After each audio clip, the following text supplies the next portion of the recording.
보급하시고 보호하시고 인도하시는 은혜 가운데 잘 살아오게 하심을 감사드립니다. 또 저희가 새로운 달, 새로운 계절 6월을 맞이하여 이천 하나님의 부르심의 은혜를 입고 하나님께 예배하여 영광 돌리기 원하오니 제 예배를 통하여 홀로 영광 받아 주시옵소서. 새 달을 열어가는 첫 주일에 또 주께서 예배하신 주의 말씀과 은혜로 복 내려 주시옵소서. 예수 그리스도 이름으로 기도하옵나이다. 아멘. 세상에 있는 모든 것의 시작에 대하여 말하고 있는 성경에 보면 바로 창조주 하나님께서 지으신 모든 피조물과 그리고 피조물 중에 하나인 사람과의 관계에 대하여 이렇게 들려주고 있습니다. 우리가 잘 알고 있는 시편 23편에 보면 1절에 여호와는 나의 목자이시니 내게 부족함이 없으리로다. 아멘. 하나님과 인간과의 관계를 바로 목자와 그리고 이 목자의 인도를 따르는 어떤 존재라고 말하고 있습니다. 목자를 따르는 어떤 존재가 구체적으로 무엇이다라고 기록되어 있지는 않지만 이 시편 23편을 기록한 다윗이 그 어떤 사람인지를 안다면 추측이 가능할 겁니다. 바로 다윗이라는 사람이 이스라엘 나라를 침범해 왔던 블레셋의 거인 장수 골리앗과 맞서 싸우기 전에 그가 아버지 집에서 했던 일에 대해서 기록해 주고 있어요. 그가 하던 일이 바로 그 어떤 사람인지를 증명해 주죠. 바로 사무엘상 17장 15절의 말씀입니다. 다윗이 사울에게로 왕래하며 베들레헴에서 그의 아버지의 양을 칠 때라고 말합니다. 양을 치는 목동이었다라는 것을 알 수가 있죠. 이처럼 다윗은 자신이 아버지의 양떼를 돌보는 때를 생각하면서 하나님, 당신은 저의 목자이십니다. 그리고 저는 바로 목자의 인도를 받는 한 마리의 양 같은 존재입니다 라고 이렇게 묘사한 것임을 알 수 있어요. 자, 그런가 하면 예수님께서 또한 자신을 목자라 말씀하시고 그를 따르는 사람들을 가리켜서 양이다 라고 말씀하셨죠. 요한복음 10장 10절 이 중반절 이하에 보면 이렇게 말씀하죠. 내가 온 것은 양으로 생명을 얻고 풍성히 얻게 하려 함이라. 나는 선한 목자라 라고 말씀하셨어요. 즉 주님께서 자신이 선한 목자라 말씀하시고 양들인 사람들의 생명을 얻고 풍성히 얻게 얻을 분으로 이 땅에 오셨다고 말씀해 주고 있습니다. 자, 이로 봐서 이 예수님께서는 자신을 목자라고 표현되어 있는 시편 23편에 하나님의 목자 되심과 같이 자신도 또한 성자 하나님이신 예수님께서 자신도 또한 나도 목자다 라고 말씀하시고 또한 사람들을 가리켜서 양이라고 묘사하고 있어요.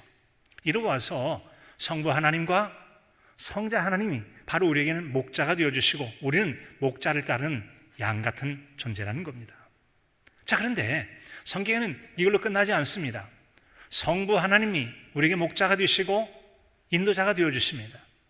또한 성자 하나님이신 예수님께서 우리의 목자가 되시고 우리를 인도해 주시는데 또한 성령님도 이 성부 하나님과 성자 하나님처럼 우리를 인도하시는 분이라고 말씀해 주고 있다는 점이죠.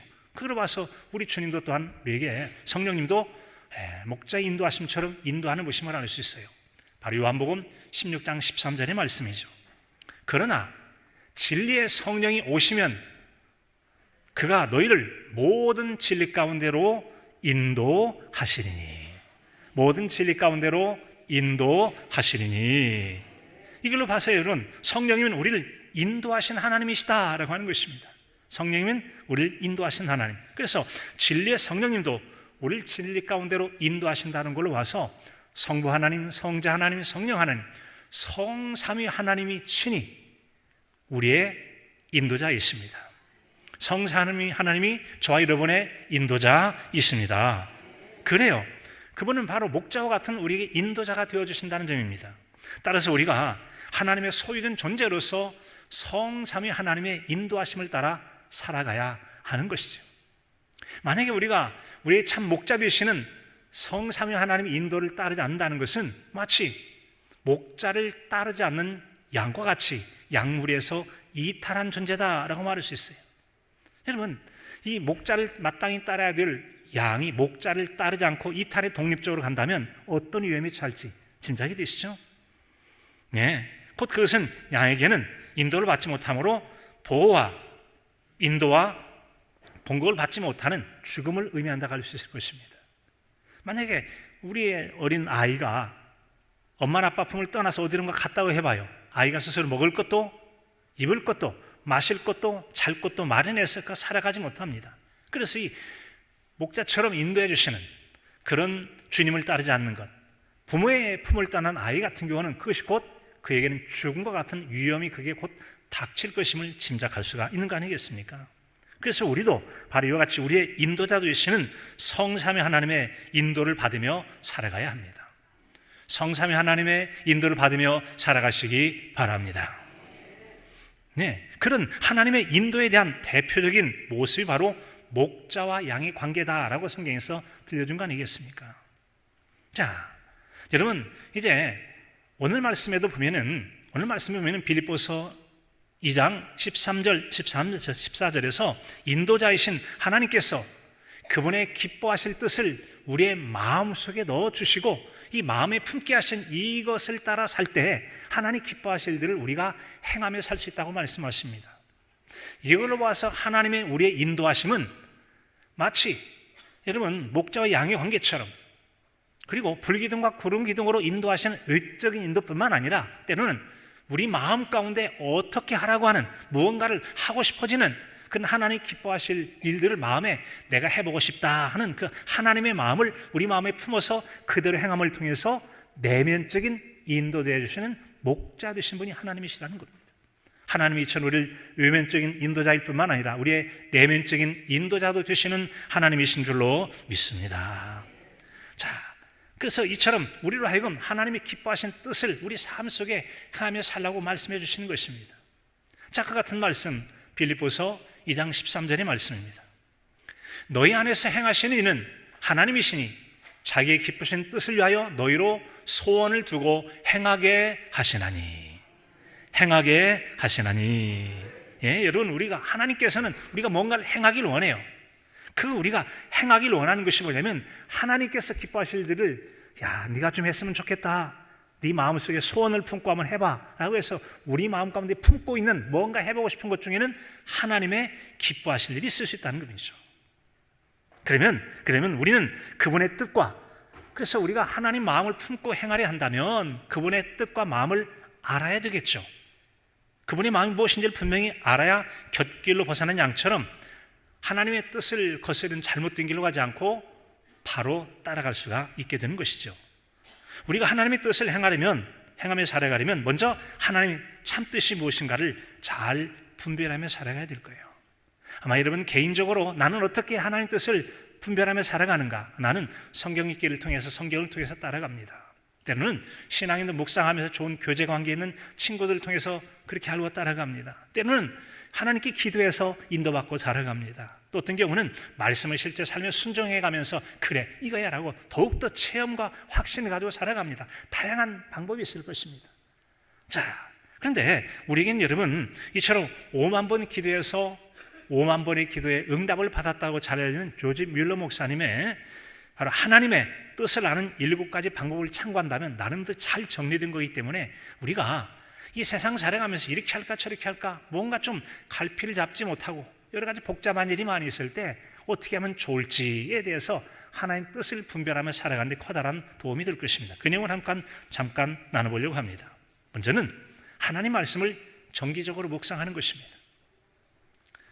그는 하나님 말씀을 읽고 묵상하는 가운데 하나님의 뜻을 발견하고 그래 이거야 라고 결정됐을 때 그대로 하며 살아갔던 한 예를 이렇게 들려줍니다. 시편 68편 5절에 보면 하나님은 고아의 아버지시며 라는 말씀이 나와요.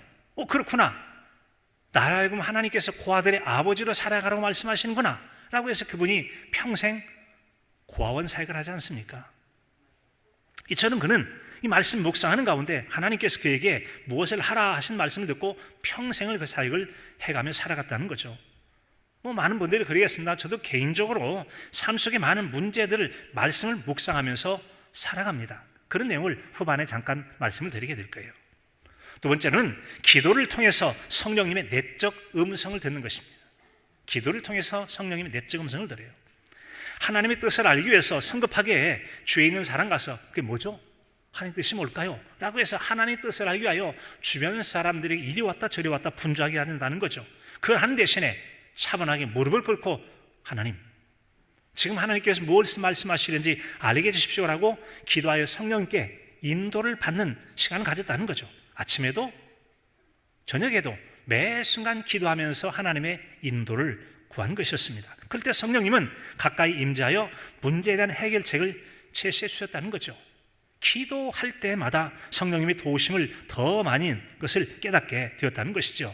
그래서 기도 응답에 승리를 했던 사람들은 순간에 응답의 순간까지 기도하기를 포기하지 않습니다. 그리고 믿음과 인내와 내 기도에 대해서 하나님 반드시 응답해 주실 것이라는 하나님에 대한 신뢰감을 가지고 간절히 기도하게 되는 거죠. 그리고 마침내 하나님의 음성 듣고 이것이 하나님의 뜻이구나 알고 행하게 되는 것입니다. 세 번째는 성령님께 주시는 내적 평강을 참으로 소중히 여기게 됩니다. 사람이 어떤 일을 하려다 보면 바로 이거야 라고 생각하면 그래 이거야 라고 하는데 막상 시작하려다 보면 왠지 마음이 불편할 때가 있습니다. 성령님께서 평강을 주시잖아요. 때로는 불안이 있기도 하고 두렵기도 하고 걱정스러운 뭔가가 느껴질 때는 바로 성령님께서 우리에게 내적 평강이라는 도를 통해서 그것은 아니다라고 하는 것들을 알게 해주신 거죠. 그래서 그것을 하려던 것을 멈추기도 하거나 뒤로 미루기도 하거나 때로는 포기하기도 하는 그런 일들을 통해서 우리는 하나님의 인도를 받게 되는 것이죠. 저도 어제 오후쯤에 그런 일을 한 가지 경험했어요. 얼마간의 시간을 들여서 일을 지금 할까에 대해서 하나님께서 지금은 아니다라는 왠지 마음이 불편해요. 바로 이제 그만뒀더니 아주 마음이 평안함이 오게 된 거죠. 그러니까 바로 그 순간순간에 하나님께 때로는 내적인 평강을 통해서도 하나님은 인도해 주신다는 점이죠. 네 번째는 하나님 앞에서 자신의 동기를 면밀하게 살피는 겁니다. 내가 어떤 일을 하려 할 때 내가 지금 이 일을 왜 하는 거지? 무슨 목적을 가지고 이 일을 하는가? 왜? 라고 하는 동기가 분명해야 되는 거죠. 이 동기를 잘 살펴야 하는 거죠. 그래서 기도하는 가운데 자주 살펴보는 것입니다. 그 목적이 하나님 앞에서 합당한 것인가를 살펴야 되겠죠. 혹시라도 지극히 작은 부분이라 할지라도 욕심의 그림자가 있다면 먼저 그것을 제거하고 일을 시작하는 것이죠. 한마디 말해서 불순물을 제거해야 돼요. 내가 뭔가 하나님의 영광을 위해서 한다고 하면서도 말만 내세웠지 실제 속에는 다른 꿍꿍이가 있는 오염물질이 오염되어 있다면 그걸 제거하지 않으면 하나님 위한 순수한 하나님 일이 될 수 없다는 거죠. 그래서 주님 말씀하시기를 주여 주여 하는 자마다 다 하는 날이 들어가는 게 아니라고 그랬죠. 뜻대로 행하는 자라야 들어가리라. 하나님의 뜻대로의 이 불순물 같은 동기가 불순한, 의도가 불순한, 목적이 예를 들면 순전하지 않은, 순수하지 않은 것들이 있으면 제거하고 그 바른 동기, 건강한 동기를 가지고 행해야 된다는 거죠. 내가 일을 왜 하는가? 미움인가? 욕심인가? 복수심인가? 또 다른 꿍꿍이 속에 있는가? 아니면 정말 순수한 마음으로 하나님의 영광을 위한 것인가? 동기를 점검하라. 이게 정말 중요하죠. 다섯 번째는 주님 한 분만을 의뢰하며 바라보았다는 것이죠. 사람들이 갑자기 어려운 두려움이 생기게 되어지면 나를 도울 사람이 누구지? 누구를 의지하면 나에게 도움이 될까? 주변에 사람들이 찾기 시작합니다. 많은 경우에 적지 않은 도움이 되는 것도 사실이기도 하죠. 그런데 여러분 결정적 순간에는 사람들이 도울 수 있다는 게 극히 작다는 걸 알게 될 것입니다. 내가 산을 향하여 눈을 들리라. 나의 도움이 어디서 올까? 나의 도움이 천지를 지으신 여호와에게서로다. 우리 전쟁을 나가는데 사람들이 힘을 구하면 얼마나 되겠습니까? 전쟁의 승패를 가름하는 하나님을 집중하고 하나님께 도움을 구하게 됐을 때 하나님의 도우심, 그분 한 분이면 넉넉히 이기게 될 줄로 믿습니다. 그런 일들이 있지 않습니까? 바로 이 여호사밧이라는 왕, 남유다 여호사밧 왕이 갑자기 공공한 일이 처하게 된 겁니다. 이 역대하 20장 1절에 보면은 연합군 모압 자손과 암몬 자손과 마온 사람들이 함께 여호사밧을 치고자 몰려들게 되었습니다. 그때 너무나 좀 어려운 상황이에요. 주변 누구에게 얘기해 볼까? 아니, 사람 대신에 그는 하나님만 바라보고 하나님께만 주목했음을 성경은 이렇게 들려주고 있습니다. 우리를 치러 오는 이 큰 무리를 우리가 대적할 능력이 없고 어떻게 할 줄도 알지 못하고 오직 주만 바라보나이다. 같이 볼까요? 오직 주만 바라보나이다. 오직 주만 바라보나이다. 예, 오직 주만 바라보겠습니다. 사람에게 도움을 구하지 않고 하나님만 바라보겠습니다. 그리고 모든 유다 사람들이 그들의 아내와 자녀와 더불어 여호와 앞에 섰더라라고 그랬어요. 하나님 앞에 섰다라고 하는 거 아니겠어요? 이처럼 이 조지 밀러 목사님 같은 경우는 고아원 사역을 하다 보면 갑자기 여러분 아이들은 많고 먹을 것 떨어져요. 마실 것 떨어져요. 입을 것 떨어져요. 필요한 물품 떨어져요. 어떻게 합니까? 그러면 오직 주님께만 사람들이 연락하지 않았대요. 오직 그냥 기도만 하고 하나님께 순수하게 기도할 때 놀랍도록 때가 되어지면 착착하게 돼요. 그래서 하나님께 필요한 물품을 기적처럼 무사히 공급해 주셨다는 점이죠. 여러분, 이런 경험을 하지 못한 사람은 그 신비한 은혜를 알 수가 없어요. 알 사람이 없도다. 하나님의 관계 속에 여러분 하나님께서 때에 맞도록 놀랍게 응답해 주시는 그 은혜들을 삶 속에 체험하며 살아가는 그런 놀라운 기쁨은 아무리 말해줘도 그랬구나, 별로 감동이 없죠. 그러나 그 각 사람에게는 정말 신비한 마음의 기쁨과 감격과 행복감을 가지고 살아가죠. 하나님은 이렇게 또 인도해 주시는구나. 여러분, 그 은혜를 체험하며 사시기를 축복합니다. 여섯 번째는 성령 안에서 일을 진행해 갔다. 성령님 안에서 일을 진행해 갔다. 우리가 하나님의 뜻을 알고 일을 추진할 수 있는 것은 바로 성령님 안에서 가는 것입니다. 성령님 안에서 우리를 도우러 오신 성령님, 우리에게 우리와 함께하러 오신 성령님을 보혜사 성령님이라고 그랬죠. 우리를 도우신 하나님, 변호사 되시는, 상담자 되시고 친구가 되어주시는 그런 성령님을 의지하는 것이 정말 중요하죠. 그래서 성령님을 가까이 하며 성령님의 지배를 받으며 성령님 안에서 생각하고 말하고 행동했다는 거죠. 그렇게 함으로써 하나님의 기쁘신 뜻을 이루어드는데 큰 도구로 쓰임을 받게 되었다는 것이죠. 성령님의 도우심을 입어야 하나님께 기뻐하시는 일을 행하실 수가 있습니다. 마지막 일곱 번째, 하나님의 손길을 주의 깊게 살폈다는 점이죠. 하나님이 때때로 이 사람들이 경험하는 여러 가지 환경들에 대해서 간섭하셔서 환경을 통해서 하나님께서 이렇게 저렇게 인도하여 가신 경우도 있더라는 거죠. 그래서 때는 하나님 뜻에 합당하지 않을 때는 환경을 통해서 하려는 일들을 막으시는 경우도 있어요. 그래서 환경에 변화를 시키고 선한 길로 인도하신 하나님의 손길을 느낄 수가 있지 않습니까? 우리가 어떤 일을 하려다가 기도하려고 하는데 이게 하나님 뜻이 아닌가 궁금할 때가 있잖아요. 이게 진짜 하나님이 뜻일 건가? 하나님이 뜻인가 아닌가를 우리는 때때로 우리가 부딪히는 삶의 환경과 일들을 통해서 아니야, 이것은 하나님 뜻이 아닌 것이 아니라 더 기도하라는 뜻이야, 이건 하나님 뜻이 아니야 라고 우리가 분별하면서 살아가지 않습니까? 누구나 다 그렇게 살아갈 것입니다. 그래서 이것이냐 저것이냐 하나님의 뜻이 분명하지 않을 때 조지 밀러 목사님 같은 경우는 바로 오늘의 사람 우리에게도 적용할 수 있는 하나님의 뜻이 무엇인가를 분별하는 방법들을 나름의 삶의 원칙을 정해서 그렇게 살아갔다고 하는 것이죠. 다시 오늘 말씀으로 돌아갑니다. 너희 안에서 행하시는 이는 하나님이시니 자기의 기쁘신 뜻을 위하여 너희로 소원을 두고 행하게 하시나니. 행하게 하시나니. 하나님은 자신의 소원이 있습니다. 그분이 전능하신 능력으로 행하실 수도 있지만 사람 사이에 되어질 일들을 어떤 사람인가 하나님께 그 마음에 그분의 소원을 넣어놓으시고 너도 나와 같은 소원을 품고 좀 해봐. 그러면 너를 통해서 내 일이 이루어져, 내가 기뻐할 일이 이루어질 거야 라고 해서 하나님의 기뻐하신 뜻을 마음에 품고 행하도록 그 마음을 주신다고 하는 점이죠. 그래서 그 일들을 잘 행하게 되었을 때 이는 내 마음에 합한 자라, 내가 너를 통해 내 일을 이루리라. 다윗과 같이 하나님 마음에 합한 사람, 하나님 마음을 시원하게 해주는 사람, 하나님 마음을 기쁘게 해주는 사람이 여러분 있지 않습니까? 이처럼 우리가 하나님께 기뻐하시는 그분의 뜻을 마음에 품고 행하며 살아가려 할 때 우리는 그분의 뜻, 그분의 마음이 무엇인지를 분명하게 알아야 하는 것이죠.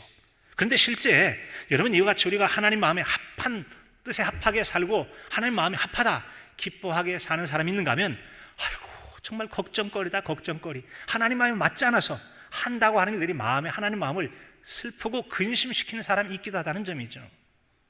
여러분 이처럼 하나님 참 뜻을 알아야 되는데 여러분 이와 같이 하나님 마음을 근심시키고 때로는 주님께 책망을 듣는 사람들이 교회에서 꽤나 여러분 그것이 신앙적인 꽤나 위치에 있는 사람들이 그런 경우를 우리 성경에 볼 수 있어요. 하나님을 근심시키고 걱정시키는 사람. 우리가 잘 알고 있는 마태복음 16장 22절에 보면 이 아이 보면 베드로가 예수를 붙들고 항변하여 이르되 그러면 안 된다고 마치 꾸짖기라도 하듯이 예수님께 그러면 안 됩니다. 그리하지 마옵소서 이 일이 결코 죽게 미치지 아니하리이다. 그때 예수님께서 돌이켜 베드로에게 이르시기를 사탄아 내 뒤로 물러가라 라고 말씀하십니다. 왜 그럽니까? 너는 나를 넘어지게 하는 자로다. 주님의 제자라는 사람은 주님을 이렇게 세우는 게 아니라 주님을 걸려 넘어지게 하는 회방꾼, 장애물이 되는 경우가 있다는 거죠. 너는 하나님의 일을 생각하지 아니하고 도리어 사람의 일을 생각한다. 그러니까 나름대로 하나님의 일 열심히 한다고 앞장서서 하는 사람이 하나님의 일에 회방자가 될 수도 있고, 하나님의 일은커녕 사람의 일을 하느라고 하나님의 일을 그르치는 경우도 있을 수 있으면 우리에게 교훈으로 주는 거 아니겠습니까? 좀 소름 돋죠? 그럴 수 있습니다. 그런가 하면 여러분, 우리가 이처럼 인간적으로 생각하고 하나님을 생각하지 않고 사람의 일을 생각해서 앞장선 그 일이 하나님의 회방이 되지 않도록 교훈해 주는 걸 잘 기억해야 할 거예요. 그런가 하면 요한복음 13장 2절은 더욱더 끔찍스럽습니다. 마귀가 벌써 시몬의 아들 가룟 유다의 마음에 예수를 팔 생각을 넣었더라 라고 말씀합니다. 베드로가 예수님의 첫째 가는 제자인데 또 하나 예수님의 제자 중에 하나 가룟 유다라는 사람, 이 사람 속에 아예 그냥 마귀가 예수님 팔아먹어버려 라고 하는 생각을 넣었다는 거죠.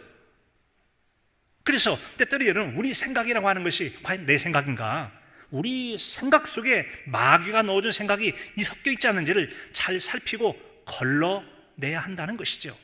어떤 경우는 내가 머리로 생각한 건 아닌데 우리의 심리학 용어를 한다면 우리에게는 여러분 보이지 않는 무의식 세계가 있어요. 욕구라는 게 어릴 때 하지 못했던 거, 짓눌렸던 거, 이 욕구가 있어가지고 분노가 있기도 하고 미움이 있기도 하고 탐욕이 있기도 하고 여러 가지 무의식된 것들이 나도 모르게 생각 속에 슬그머니 나와 나를 지배하고 조종하는 경우가 있기도 하다는 점이죠. 그래서 세상에 하루라도 5만 가지 생각 속에서 내 생각 속에는 마귀가 넣어준 생각이 있을 수도 있기도 합니다. 육신의 정욕을 따라서 있는 생각이 있을 수도 있고요, 세상 말을 들은 거, 누군가 말을 들어서 그것 때문에 하는 경우가 있는가 하면 어떤 경우는 하나님이 넣어준 생각도 있다는 거죠. 이걸 어떻게 하죠? 고운 가루를 얻기에 체질을 하듯이 생각의 체질을 통해서 옳지 않은 걸 걸러내고, 여러분 고운 가루를 얻는 것처럼 하나님께로 오는 순수한 참 하나님의 기뻐하실 뜻이 무엇인가를 걸러내지 않으면 어김없이, 아니 여지없이 그런 여러분 잘못된 일을 행할 수가 있다는 거 아니겠습니까? 그래서 베드로와 같이, 그래서 가룟 유다와 같은 큰 행동을 예수님의 제자임에도 불구하고 예수님께 훈련받은 제자가 그런 일을 하지 않습니까? 그럴 수 있어요. 그럴 수밖에 없는 인간의 한 모습을 보여주는 예수님 말씀, 마태복음 12장 34절에 보면 독사의 자식들아 너희는 악하니 어떻게 선한 말을 할 수 있느냐? 이는 마음에 가득한 것을 입으로 말함이라. 선한 사람은 쌓은 그 선에서 선한 것을 내고 악한 사람은 쌓은 그 악에서 악을 낸다라고 말씀하고 있습니다. 즉 우리 말과 행동 속에는 여러분 우리 마음 속에 무엇을 품고 있는가를, 이 생각에 품고 있는 것을 겉으로 드러내어서 우리에게 보여주는 거울 역할을 한다는 거죠. 그래서 오늘날 우리가 자주 하고 있는 말이 뭔지 한번 보십시오. 생각과 행동들이 뭔가를 본다면 지금 내 마음속에 어떤 생각을 품고 있는가를 보여주는 거울 역할을 해요. 그러면서 이것이 과연 하나님께서 기뻐하실 만한 순수한 동기를 가진 하나님의 영광을 위한 하나님의 뜻을 구하는 바른 일인가를 살펴볼 수가 있다는 점이죠. 여러분은 어떻습니까? 하나님의 뜻입니까? 마귀가 하는 생각은 아닙니까? 혹시 미움이나 보복감이나 정욕이나 뭔가 해보지 못했던 이전의 원한을, 영예심 등등 여러 가지 것들이 내 욕구 속에서 하나님이라고 포장이 되어 있지만 실제로는 또 다른 동기나 불순한 의도를 가지고 하려고 하는 일들이 있지 않는지를 살펴야 된다는 점이죠. 실제로 우리 마음이 쉽지가 않지 않습니까? 꽤나 뒤죽박죽 복잡해요. 그런 인간 내면의 복잡함에 대해서 들려주고 있는 로마서 7장의 말씀은 이렇게 우리에게 들려줍니다. 로마서 7장 5절에 보면 우리가 육신에 있을 때 율법으로 말미암아 죄의 정욕이 우리 지체 중에 역사하여 우리로 사망을 위하여 열매를 맺게 하는도다. 우리 내면 속엔 죄의 정욕이 있어가지고 열심히 하긴 하는데 열매가 뭐냐? 사망이래요. 한마디로 얘기해서 죽을 짓을 열심히 골라서 하다가 죽어버린다는 거죠. 죽어버린다는. 그래서 여러분 잠언서에 보면은 어떤 일은 사람의 복에 바르나 필경은 사망의 길이니라. 나름대로 한다고 선택했는데 죽을 사망의 길로 가는 경우가 있을 수 있다. 이게 바로 인간이라는 거죠. 또한 로마서 7장 17절에 보면 내 속은 내 육신에 선한 것이 거하지 아니하는 줄 아노니 원함은 내게 있으나 선을 행하는 것은 없나라. 나 좋은 일을 하지 하는데 행동 보면 전혀 좋은 일이 아니에요. 그런 것이 있다는 거죠. 내가 원하는 바 선을 행하지 아니하고 도리어 원하지 않은 악을 행하는 도다.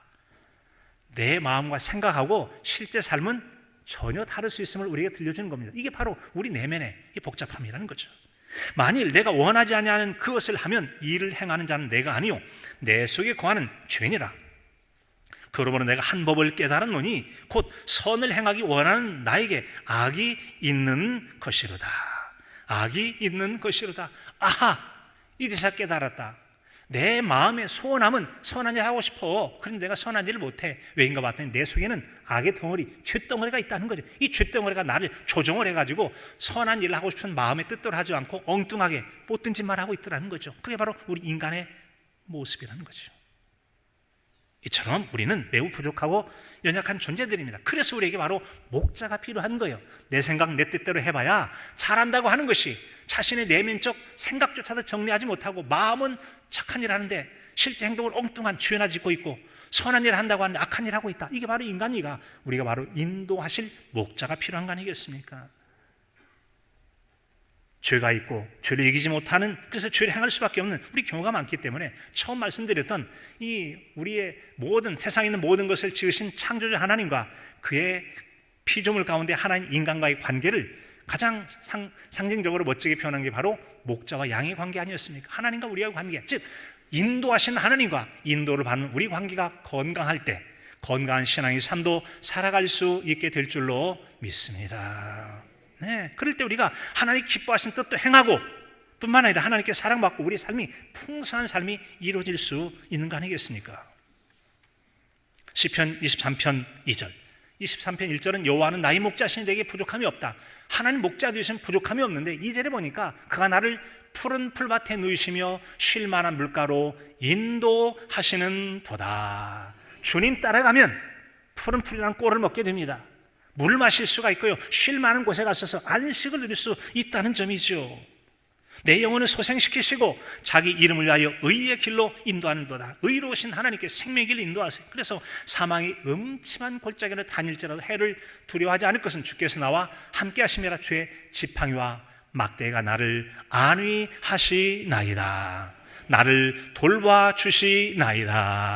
하나님 따라가면, 주님 따라가면 주님이 책임지고 도와주신다는 것입니다. 여러분, 특별히 이스라엘 같은 경우는 목축업을 주로하는 나라 아닙니까? 아브라함 때도 양떼를, 또 요셉이 애굽의 총리가 돼서 그의 가족들 내려갈 때도 양떼를, 그리고 그들은 애굽에 내려가서도 양떼를 치는 그런 목축업을 주로 하는 그런 민족이었단 말이죠. 그런데 이와 같이 이 양들이 철저하게 목자를 따라갈 때 꼴을 얻기도 하고 물을 얻기도 하고 쉴만한 물가에서 쉼을 얻기도 하고, 그리고 맹수들의 위협으로부터 보호를 받을 수 있게 되어져요. 그런데 다윗의 시에 보면 이 말씀에 보니까 그가 지팡이와 막대기로 나를 안위하셨다라고 말씀함을 통해서 어떻게 하나님께서 우리를 돌봐주시고 인도해 주신지를 설명해 주고 있어요. 하나님은 그분의 지팡이와 막대기로 저의 이름을 안위해 주실 줄로 믿습니다. 자, 그런데 혹시 여러분 어떤 그 목자가 그 말을 타고 가면서 그 양떼를 이끌고 가는데 그 중간에 뭐 한 가지가 있는 게 있는데 혹시 뭐가 있는지 아시나요? 일부 예배 때는 얘기를 잘하던데 뭐가 있죠? 개가 있어요. 무슨 개죠? 양모리 개가 있습니다. 양모리 개는 주인 한번 쳐다보고 양 이끌고 가고 주인 한번 쳐다보고, 그래서 목자가 가면 그 양떼를 그리 가면 안 돼, 저쪽으로 가, 저리 가 해서 여러분 어떻게 하죠? 양모리 개 역할을 통해서 그 목자가 가는 길로 이끌어 가지 않습니까? 어쩌면 교회에서 목사 역할도 양모리 개와 같은 역할을 할 수가 있는 거죠. 진정한 우리 목자는 주님이시잖아요. 진정한 목자이신 주님의 뜻을 따라서 양모리 개와 같은 역할을 하는 목회자는 바로 성도들에게 이렇게 가야 됩니다, 저리 가야 됩니다, 지 뜻이 여러분의 말씀을 통해서 전하는 거 아니겠습니까? 그럴 때 하나님은 우리의 참 목자가 되셔서 우리의 생명을 얻고 풍성히 얻는 은혜를 베풀어 주실 줄로 믿습니다. 요한복음 10장 14절에 보면 나는 선한 목자라. 나는 내 양을 알고 양도 나를 아는 것이 아버지께서 나를 아시고 내가 아버지를 아는 것 같으니 라고 말씀했어요. 주님이 우리를 아신다면 우리도 주님을 알아야 되는 거 아니겠습니까? 주님이 우리를 아신다니까요. 따라서 우리도 주님을 알아야 돼요. 주님을 알고 주님의 마음을 알고 주님의 뜻을 알아야 주님을 온전하고 건강하게 따라갈 수 있게 됩니다.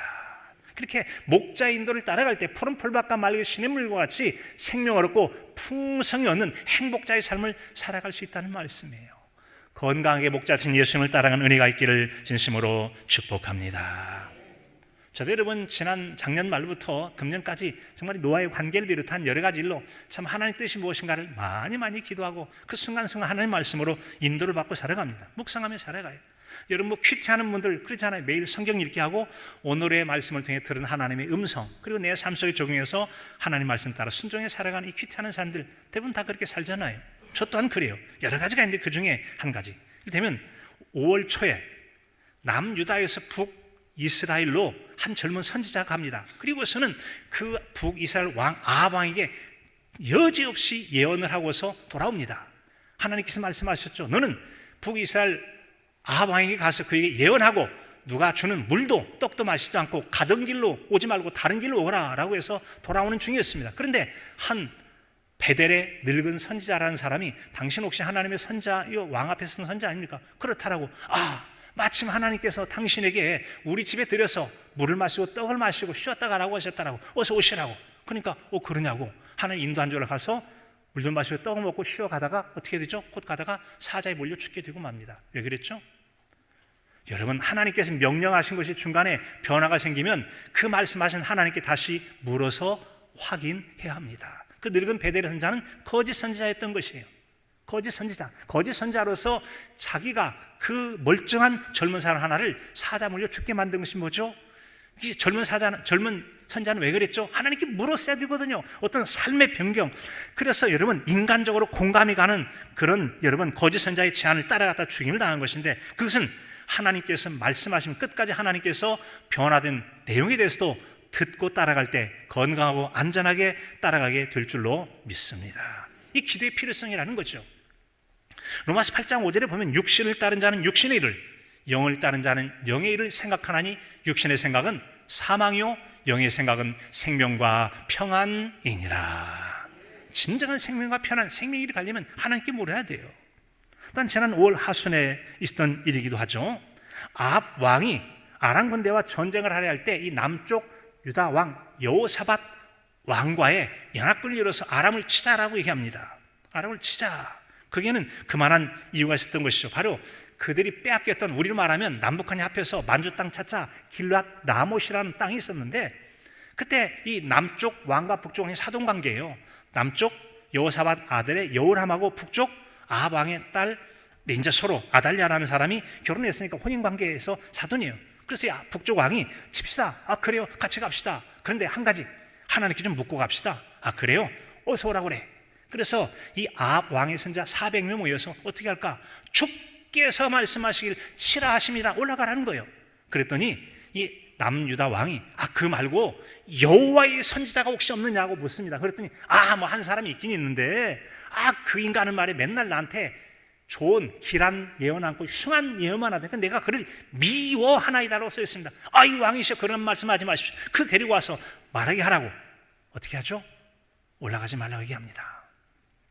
목자가 없어서 흩어질 거라. 이게 뭐죠? 왕이 죽을 거라는 얘기. 올라가지 말라. 그랬더니 뭐라고? 거봐요, 내가 뭐라고 그랬어요? 이놈은 맨날 그런다니까요. 야, 감옥에 쳐넣어버려. 내가 올 때까지 고생에 떡이나 먹고 물이나 주라고. 왕이시여, 돌아오지 못할 겁니다. 무심코 쏜 화살에 맞아서 과다 출혈로 피 흘려 죽고 말아버리지 않습니까? 이게 바로 그런 것입니다. 성경은 말씀합니다. 너희는 이 세대를 본받지 말고 오직 마음을 새롭게 함으로 변화를 받아 하나님의 선하시고 기뻐하시고 온전하신 뜻이 무엇인지 분별하도록 하라. 분별하도록 하라. 한 뜻을 알아야 하나님 기쁘시게 하는 것이지, 모르고 행하면 회방자가 되어지고 하나님이 생각하지 않고 땅의 일만 생각하고 오히려 장애물이 되는 일들이 있을 수 있다는 점이죠. 우리가 어떤 존재입니까? 디도서 2장 14절에는 우리가 그를 대신하여 자신을 주신 모든 불법에서 우리를 속량하시고 우리를 깨끗하게 하사 하나님의 선한 일을 열심히 하는 친백성이 되게 하려 하심이라. 우리를 예수님 십자가의 피로서 건져서 깨끗하게 한 것은 하나님의 선한 일을 열심히 하고 하나님의 기뻐하실 일을 선한 일을 삼아 열심히 행하도록 우리를 부속하시지 않으셨느냐라고 하는 것이죠. 그처럼 하나님의 선한 일을 행할 거룩한 주의 백성이라면 우리가 하나님의 뜻을 알고 행하게 되었을 때 행함을 통하여 하나님 기쁘시게 하고 우리는 삶의 보람이 있고 우리는 진정한 하나님 안에 사랑받고 행복자로 살아가게 될 줄로 믿습니다. 바라기는 우리 안에서 행하신 하나님의 뜻이 무엇인가를 건강히 분별해서 그 일을 행함으로 주를 영화롭게 하나님의 사랑하심을 입고 진정한 행복자로 살아가는 복된 저와 여러분의 삶이 될 수 있기를 간절함으로 축복합니다. 하나님 아버지, 저희를 통해 하나님 기쁘신 일을 행하신다 하시니 감사합니다. 하나님 뜻 바로 건강하게 헤아려 그 일 행하여 하나님께는 영광이요 우리에게는 무한한 복락이고 하나님의 기쁨 충만한 신앙인의 삶을 살게 하여 주시옵소서. 예수 그리스도 이름으로 기도하옵나이다. 아멘.